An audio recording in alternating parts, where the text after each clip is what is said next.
तुझे पता है, मैं अक्सर ज्यादातर समय यही बिताता हूँ। न जाने क्यों मुझे यहाँ बहुत सुकून मिलता है। मन करता है यही एक घर बना लूं और यही रह जाऊं। कटहल की बात सुनकर राज के मन में एक आइडिया आया। उसने कटहल से कहा,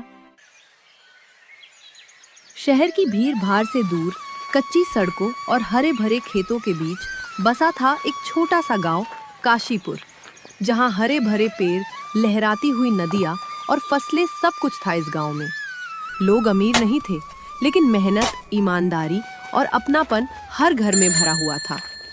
उसी गांव के कोने में एक टूटा फूटा घर था, जहां कैलाश अपनी पत्नी विमला और 10 साल के बेटे कटहल के साथ रहता था। कैलाश एक किसान था। उनके छोटे से खेत में वह हमेशा मेहनत करता और अपने घर का गुजारा करता। उसके पास 2 गाय, गौरी और चंपा भी थी।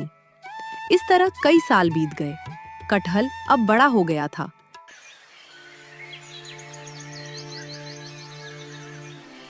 एक दिन कैलाश ने कटहल से कहा, अरे बेटा, अब तू बड़ा हो गया है, तुझे अपनी जिम्मेदारियां समझनी होगी। मैं और तेरी माँ तो सुबह सुबह खेत चले जाते हैं, इसलिए हमारी दोनों गायें गौरी और चंपा को हम चराने नहीं ले जा पाते। इसलिए अब से ये जिम्मेदारी तेरी है कि तू हमारी गौरी और चंपा का ध्यान रखे। ठीक है पिताजी, अब से गौरी और चंपा को खेत पर ले जाकर चराने की जिम्मेदारी मेरी। आप और माँ दोनों निश्चिंत होकर खेत जाइए। तभी वहां विमला भी आ जाती है। अजी चलिए, आज तो बहुत देर हो गई। अच्छा बेटा, कटहल मैंने नाश्ता बना दिया है, तो याद से नाश्ता कर लेना। हाँ माँ, मैं नाश्ता कर लूंगा। फिर दोनों पति पत्नी अपने खेत की तरफ चल पड़े। मेरे माता और पिता मेरे लिए कितना कुछ करते हैं। अब से मैं भी उनके हर एक काम में उनका साथ दूंगा। कटहल भी नहा धोकर नाश्ता करने बैठ जाता है। नाश्ता करने के बाद वह अपने दोनों गाय गौरी और चंपा के पास गया और बोला, अरे कैसी हो गौरी और चंपा, आज से तुम दोनों की जिम्मेदारी हमारी। चलो, आज तुम्हें चराने ले चलना है। फिर कटहल अपने दोनों गाय गौरी और चंपा को चराने ले जाता है। अरे सुनो गौरी और चंपा, आज तुम दोनों आराम से घास खाना, क्योंकि हमें नदी के किनारे जाना है। तुम्हें तो पता ही है कि मुझे नदी कितनी पसंद है। कटहल गौरी और चंपा को खेत में चरने के लिए छोड़ देता है और खुद एक पेड़ के नीचे आराम करने लगता है। वाह भाई, गाय चराना भी कितना आसान काम है। बस छोड़ दो, खेत में खुद ही सारा घास खा लेती है। जब तक ये दोनों घास खा रही है, तब तक मैं नदी के किनारे घूमने चला जाता हूँ। अरे गौरी और चंपा, हम जा रहे हैं नदी के किनारे। तुम दोनों यही आराम से घास खाओ, ठीक है? हम जल्दी आ जाएंगे। इतना कहकर कटहल नदी की तरफ चल पड़ा। दरअसल कटहल को नदी बहुत पसंद थी। वो हमेशा नदी के किनारे जाकर बैठा करता था। कुछ ही देर में वो नदी के पास पहुंच गया। वाह, पता नहीं क्यों नदी के पास आता हूँ तो बहुत सुकून मिलता है। ऐसा लगता है काश यही एक घर बना लूं और यही रहूं। कटहल वहीं बैठ जाता है। धीरे धीरे शाम हो गई। अरे मोरी मैया, शाम हो गई। गौरी और चंपा ने भी घास खा लिया होगा। चलो अब उन्हें घर लेकर चलता हूँ, वरना पिताजी से डांट भी सुनना पड़ेगा। फिर कटहल गौरी और चंपा के पास गया। अरे बस भी करो गौरी और चंपा, और कितना घास खाओगी? चलो अब हमें घर चलना है। फिर कटहल गौरी और चंपा को लेकर अपने घर लौट गया। रात हो गई। कमरे में एक छोटा सा दिया जल रहा था। कटहल अपनी चारपाई पर लेटा हुआ था, पर नींद उसकी आंखों से कोसों दूर थी। बगल के कमरे से माँ बाप की धीमी आवाज आ रही थी। अजी मुझे तो कटहल की बहुत चिंता होती है। पता नहीं वो अपने जीवन में क्या करेगा। उसकी उम्र के लड़के शहर जा रहे हैं, पढ़ लिख रहे हैं, कमा रहे हैं, और हमारा कटहल हमारी गरीबी के कारण यही गांव में ही रह गया। कभी कभी मुझे हमारे कटहल की बहुत फिक्र होती है कि हमारे गरीबी के कारण हमारा कटहल पढ़ लिख नहीं पा रहा। चिंता तो मुझे भी होती है विमला, जब उस रामू के पोते को देखता हूं। बचपन में कटहल और वो दोनों कितना खेला करते थे, लेकिन आज वो शहर में अच्छी पढ़ाई कर रहा है और हम अपनी गरीबी के कारण हमारे कटहल को पढ़ा लिखा नहीं पा रहे। उन दोनों की बातें कटहल चुपचाप सुन रहा था। अपने माँ बाप की हर बात उसके दिल में तीर की तरह चुभ रही थी। उसके आंखों से आंसू बहने लगे, पर उसने आवाज तक नहीं की। रोते रोते न जाने कब वो सो गया। सुबह हो गई। कटहल सोकर उठा और अपने पिता के पास गया। उठ गया कटहल बेटा, मैं और तेरी माँ खेत जा रहे हैं, तो तुम गौरी और चंपा का ध्यान रखना। ठीक है पिताजी। कटहल के माता पिता खेत चले जाते हैं। कुछ देर बाद रामू काका कटहल के घर आए। प्रणाम रामू काका। खुश रहो बेटा कटहल, और कैसे हो? मैं तो अच्छा हूँ काका। अरे बेटा कटहल, तेरे पिता कैलाश कहाँ हैं? काका पिताजी तो घर में नहीं है, वो और माँ दोनों खेत गए हैं। आपको कुछ काम था क्या? हाँ बेटा, मुझे तेरे पिता से काम था।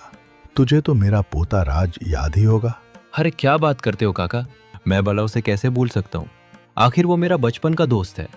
हमने साथ में कितना कुछ किया है, जैसे नदी तैरकर पार करना, मुखिया के बगीचे से आम चुराना और भी बहुत कुछ। हाँ, बचपन में तुम दोनों बहुत ही शरारती थे, लेकिन अब वह बड़ा और समझदार हो गया है और अगले हफ्ते वह शहर से कुछ दिनों के लिए गांव आ रहा है। उसे खेती बाड़ी से जुड़ी कुछ जानकारी चाहिए, तो मैंने सोचा तेरे पिता कैलाश से अच्छा उसे कौन सिखा पाएगा। रामू काका की बात सुनकर कटहल की आंखें चमक उठी। उसने खुशी से बोला, क्या बात कर रहे हो काका, मेरा दोस्त गांव आ रहा है। यह तो बहुत ही अच्छी खबर सुनाई आपने। काका आप चिंता मत करिए, मैं पिताजी से जरूर कहूंगा कि वो राज को खेती की सारी जानकारी दे। तभी रामू काका ने कटहल से कहा, बेटा कटहल, क्या मैं तुझसे एक बात पूछ सकता हूँ? हाँ काका पूछिए ना। बेटा, तेरी उम्र के सारे लड़के पढ़ने शहर चले गए, लेकिन तू अभी भी गांव में है, और तू पढ़ाई क्यों नहीं करता? रामू काका के इस बात से कटहल उदास हो गया और बोला, काका आप तो जानते हैं मेरे माता पिता बहुत गरीब है, वो मुझे पढ़ने के लिए शहर नहीं भेज सकते। और ये सब जानते हुए भी अगर मैं उनसे शहर जाकर पढ़ने की जिद करूं तो ये तो अच्छी बात नहीं है। इसलिए मैंने कभी अपने माता पिता से पढ़ने की जिद नहीं की। कटहल की बातों से रामू काका भावुक हो उठे और बोले, वाह रे कटहल, तू भले ही पढ़ा लिखा नहीं है तो क्या हुआ, लेकिन तू बहुत समझदार है।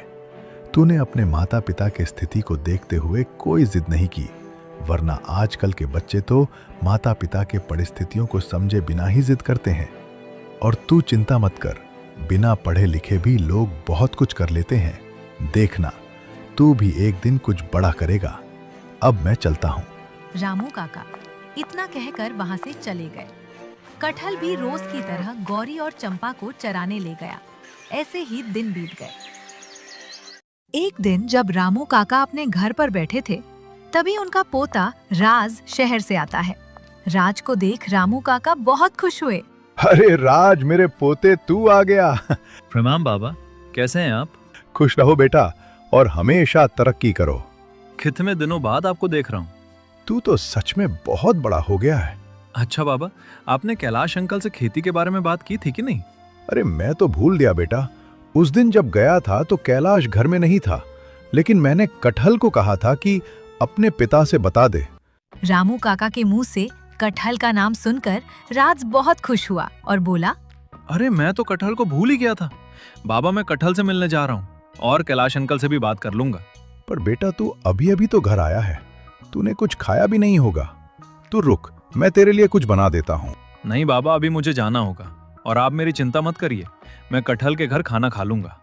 इतना कहकर राज अपने बचपन के दोस्त कटहल से मिलने के लिए दौड़कर उसके घर गया। उधर कटहल नाश्ता करने जा रहा था, तभी राज वहां पहुंच जाता है।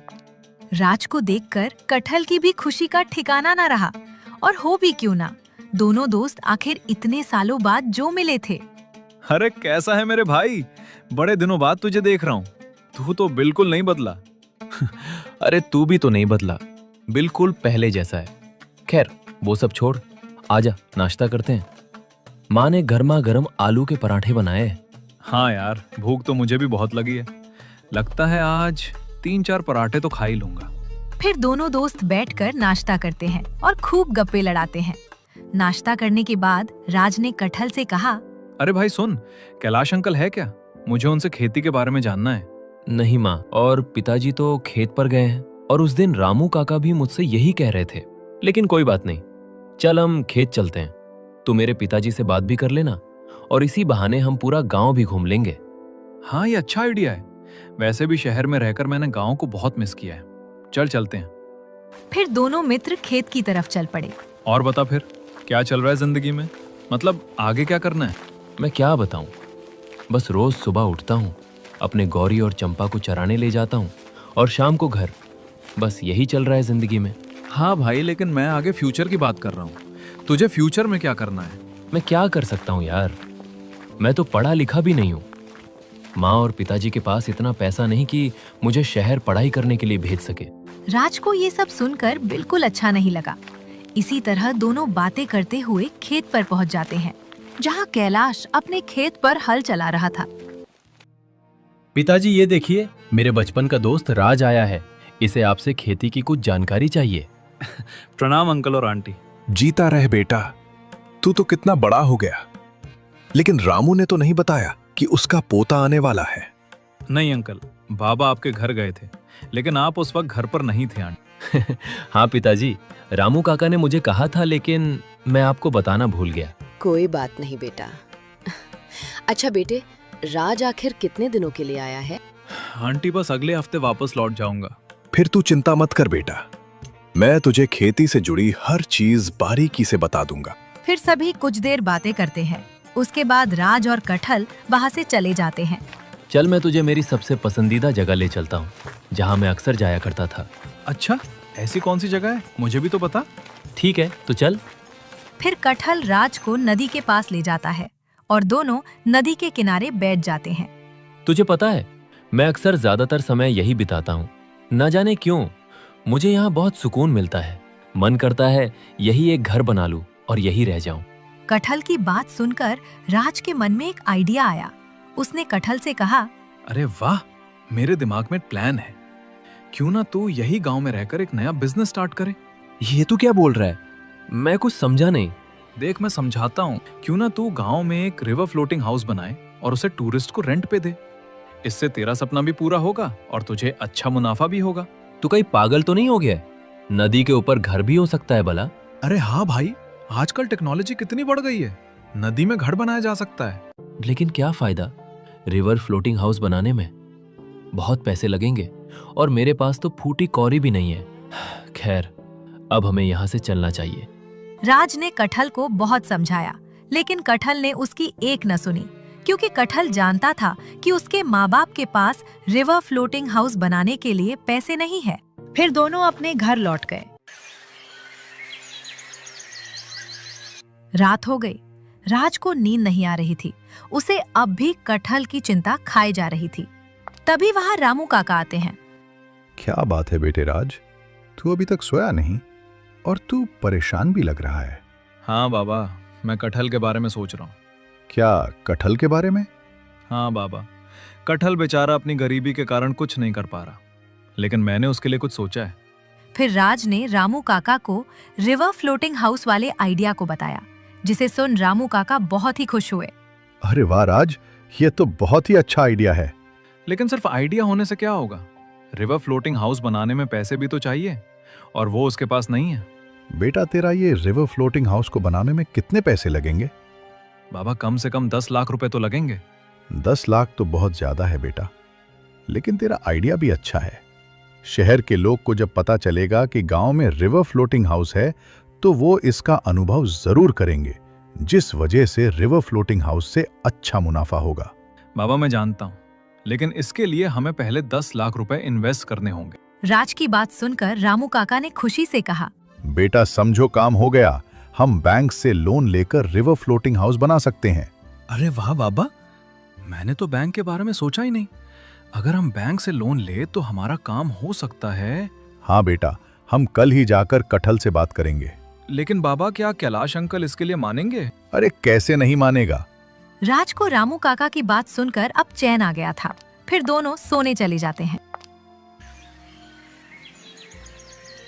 अगली सुबह रामू काका राज के साथ कटहल के घर गए, जहाँ पर कैलाश, विमला और कटहल तीनों थे।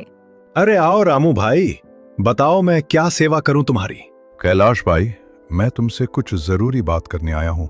ये कटहल के भविष्य के बारे में है। क्या बात है रामू भाई? फिर रामू ने कैलाश को रिवर फ्लोटिंग हाउस बिजनेस के बारे में बताया। रामू, नदी में घर, ये कैसे हो सकता है? बन सकता है अंकल। आजकल नदी में घर बनाना बहुत आसान है और शहर के लोगों को नेचर बहुत पसंद है। जब उन्हें पता चलेगा कि गांव में रिवर फ्लोटिंग हाउस है तो वो इसका अनुभव जरूर करेंगे। बेटा राज, बात तो तेरी सही है, लेकिन तू तो हमारे हालात जानता है ना। हमारे पास तो हमारे कटहल को पढ़ने के लिए भी पैसे नहीं हैं। विमला बहन, हमारे पास उसका भी रास्ता है। हम बैंक से 10 लाख रुपए लोन लेकर रिवर फ्लोटिंग हाउस बिजनेस खड़ा करेंगे। 10 लाख तो बहुत बड़ी कीमत है रामू भाई। और मान लो अगर ये रिवर्स फ्लोटिंग हाउस का बिजनेस नहीं चला तो? अंकल, मैंने सब सोच समझकर ये प्लान किया है और मैं खुद शहर जाकर लोगों को इसके बारे में बताऊंगा। देख कैलाश, हम तुझ पर कोई जोर नहीं दे रहे, लेकिन इससे कटहल की जिंदगी बदल सकती है और बिजनेस चलना या ना चलना ऊपर वाले के हाथ में है। लेकिन अगर हम ना चलने के डर से रिस्क नहीं लेंगे तो हमें सक्सेस कैसे मिलेगी? सभी की बातें सुन कैलाश सोच में पड़ गया। कैलाश भी चाहता था कि उसके बेटे कटहल की जिंदगी बदल जाए, इसलिए उसने हाँ कर दिया। ठीक है रामू भाई, मैं तैयार हूँ। ये सुनकर राज और कटहल दोनों खुश हो गए। मैं भी चाहता हूँ मेरे कटहल की जिंदगी ठीक हो जाए। आज तक हमने कटहल के लिए कुछ नहीं किया, लेकिन अब मैं कटहल को नहीं रोक सकता। हाँ, अगर इससे हमारे कटहल की जिंदगी बदलती है तो हम रिस्क लेने के लिए तैयार हैं। ठीक है, तो फिर हम आज ही बैंक जाकर लोन के लिए बात करते हैं। इसके बाद रामू काका राज और कटहल के साथ बैंक जाने के लिए चल पड़े। Yes, sir. What can I help you? Hello sir, I want a loan for my new business, a river floating house project. Sure, sir. Please come with me. फिर तीनों उस बैंक कर्मचारी के साथ बैंक मैनेजर ओपी गुप्ता के पास जाते हैं। हाँ सर, कहिए, हमारा बैंक आपकी क्या सहायता कर सकता है? देखिए मिस्टर ओपी गुप्ता, हमें हमारे नए बिजनेस के लिए 10 लाख रुपए का लोन चाहिए। सर, लोन तो आपको मिल जाएगा, लेकिन क्या आपके घर में कोई ऐसा है जो सैलरी बेस्ड जॉब करता हो? नहीं मिस्टर ओपी गुप्ता, हमारे यहाँ सैलरी बेस्ड जॉब करने वाला कोई नहीं है। माफ करिए सर, लेकिन बिना सैलरी बेस्ड आदमी को हम सिर्फ 5 लाख रुपए तक का ही लोन दे सकते हैं। सर प्लीज ऐसा मत कहिए। आई एम सॉरी सर, लेकिन हम पॉलिसी के अगेंस्ट नहीं जा सकते। ठीक है सर, आप हमें 5 लाख का ही लोन दे दीजिए। फिर बैंक मैनेजर ओपी गुप्ता ने राज को 5 लाख रुपए दिए, जिसे लेकर तीनों अपने घर वापस लौट गए। बाबा, अब हम क्या करेंगे? हमारे पास तो सिर्फ 5 लाख रुपए ही है और बाकी के 5 लाख कहाँ से लाएंगे? मैंने तो पहले ही कहा था कि ये रिवर फ्लोटिंग हाउस के लिए बहुत पैसे लगेंगे। मुझे तो लगता है ये मुझसे नहीं होगा। नहीं बेटा, कटहल, जिंदगी में छोटी छोटी मुसीबतें तो आती रहती हैं, लेकिन इसका ये मतलब नहीं कि हम डर जाएं। अरे हमें तो उन मुसीबत का डट कर सामना करना चाहिए। लेकिन बाबा, अब हम आगे क्या करेंगे? कैसे लाएंगे 5 लाख? अब तो भगवान ही कोई रास्ता दिखा सकता है। कटहल बेचारा उदास हो गया और चुपचाप अपने घर लौट गया। कटहल को देखकर उसके पिता कैलाश ने कटहल से पूछा, क्या हुआ बेटा, कटहल लोन मिला या नहीं? बेटा कटहल, क्या हुआ? तू चुप क्यों है और तेरा चेहरा क्यों उतरा हुआ है? अपने माँ की बात सुनकर कटहल रोने लगा और बोला, माँ, पिताजी बैंक से हमें सिर्फ 5 लाख का ही लोन मिला है। लगता है भगवान भी यही चाहता है कि मैं हमेशा एक अनपढ़ और गवार की जिंदगी जीऊं। इतना कहकर कटहल वहाँ से अपने कमरे में भाग जाता है। हे भगवान, तू ये हमारे फूल जैसे कटहल का कैसा परीक्षा ले रहा है? रात हो गई। कटहल के माता पिता चिंता में बैठे थे। अजी, मुझे हमारे कटहल के लिए बहुत बुरा लग रहा है। उस बेचारे ने तो सोचा भी नहीं था कि ऐसा भी हो सकता है। हाँ विमला, लेकिन हम ये अपने बेटे को हारने नहीं दे सकते। क्या हुआ अगर बैंक वालों ने उसकी मदद नहीं की तो? अभी उसके माँ बाप जिंदा है। कैलाश की बात सुनकर विमला ने कैलाश से पूछा, अजी, आप क्या कहना चाहते हैं? मैं कुछ समझी नहीं। यही विमला की, हम देंगे हमारे कटहल को 5 लाख रुपए। मैं सोच रहा हूं क्यों ना हम अपने खेत को पन्ना सेठ के यहाँ गिरवी रखते। अजी, आप ये क्या बोल रहे हैं? एक वो खेत ही तो है हमारे पास। अगर हमने वो भी बेच दिया तो हमारे पास कुछ नहीं बचेगा। तो हम और कर भी क्या सकते हैं विमला? हमने आज तक अपने कटहल के लिए कुछ नहीं किया। इस बार तो हमें उसके लिए कुछ करना ही चाहिए। कैलाश की बात सुनकर विमला मान गई और बोली, ठीक है जी, तो हम कल ही पन्ना सेठ के पास जाकर अपने खेत को गिरवी रख देंगे। अगली सुबह कैलाश और विमला पन्ना सेठ के पास गए और अपने खेत को गिरवी रख दिया और 5 लाख रुपए लेकर रामू काका के घर गए। अरे अंकल आंटी, आप दोनों आइए ना। अरे क्या बात है कैलाश, सवेरे सवेरे यहाँ? सब कुछ ठीक तो है ना? रामू भाई, ये लो 5 लाख रुपए।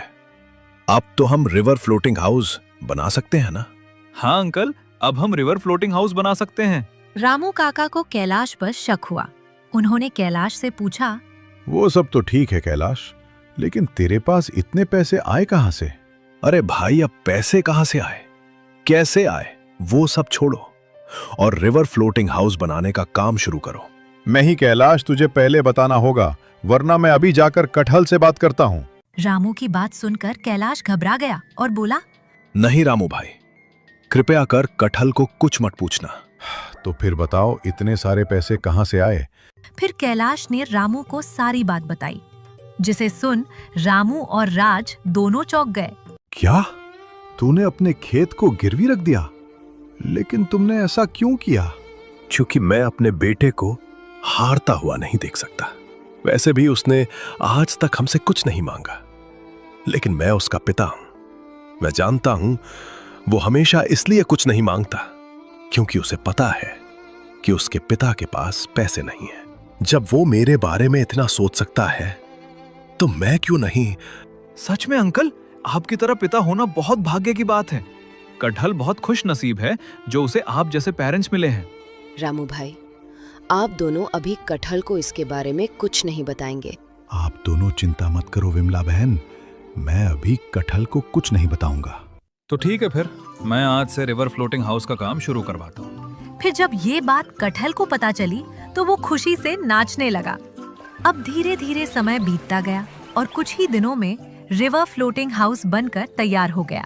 वाह बेटा राज, कितना सुंदर लग रहा है ये रिवर फ्लोटिंग हाउस। हाँ बाबा, अभी तो ये और सुंदर लगेगा जब इसमें फूल लग जाएंगे। कुछ ही दिनों में रिवर फ्लोटिंग हाउस पूरी तरह से तैयार था। तभी राज ने कटहल से कहा, देख भाई कटहल, सबसे पहले मैं ही तेरे इस रिवर फ्लोटिंग हाउस में रहूंगा। हाँ भाई राज, ये भी कोई कहने वाली बात है। फिर राज ने पूरे 2 दिन उस रिवर फ्लोटिंग हाउस में बिताए। वाह कटहल भाई, मजा आ गया। ये रिवर फ्लोटिंग हाउस तो बहुत ही कमाल का है। और साथ ही साथ उसने कैलाश से खेती के बारे में जानकारी भी ले ली और अब वो शहर वापस लौट रहा था। राज मेरे दोस्त, तेरा बहुत शुक्रिया। अगर तू नहीं होता तो शायद आज मैं वही कटहल होता। सच कहते हैं लोग कि एक अच्छे दोस्त का होना जिंदगी में जरूरी है। मेरे दोस्त कटहल, ये 1 सप्ताह कैसे बीत गया पता ही नहीं चला, लेकिन अब मुझे जाना होगा। पर उससे पहले ये लो तुम्हारी पहली कमाई, पूरे 10,000। अरे तू पागल हो गया है क्या?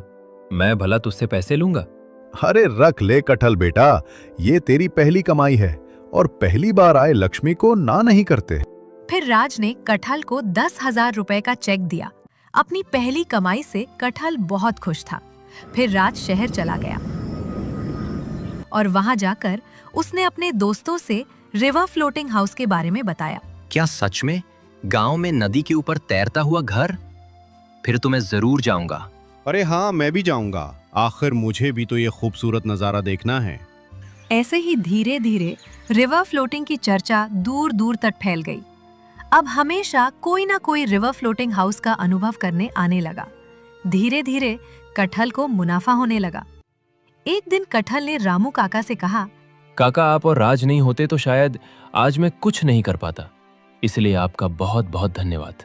नहीं बेटा कटहल, अगर तुझे धन्यवाद करना ही है तो अपने माता पिता का कर, जिसने तेरे सपने को पूरा करने के लिए अपने जमीन तक को गिरवी रख दिया। कटहल ये सुनकर चौंक गया और बोला, माँ पिताजी, आज ये आपने साबित कर दिया कि माता पिता अपने संतान के लिए कुछ भी कर सकते हैं। शायद मैं अगले जन्म में कुछ अच्छे कर्म किए थे जो इस जन्म में मुझे आप जैसे माता पिता मिले। ऐसे ही कई महीने बीत गए। रिवर फ्लोटिंग हाउस से अच्छा मुनाफा होने के वजह से कटहल ने अपनी गिरवी रखी हुई खेत को छुड़ाया और बैंक का लोन भी भर दिया और इस तरह उसने अपना रिवर फ्लोटिंग हाउस का बिजनेस को चलाया और खुशी खुशी जीवन बिताने लगा।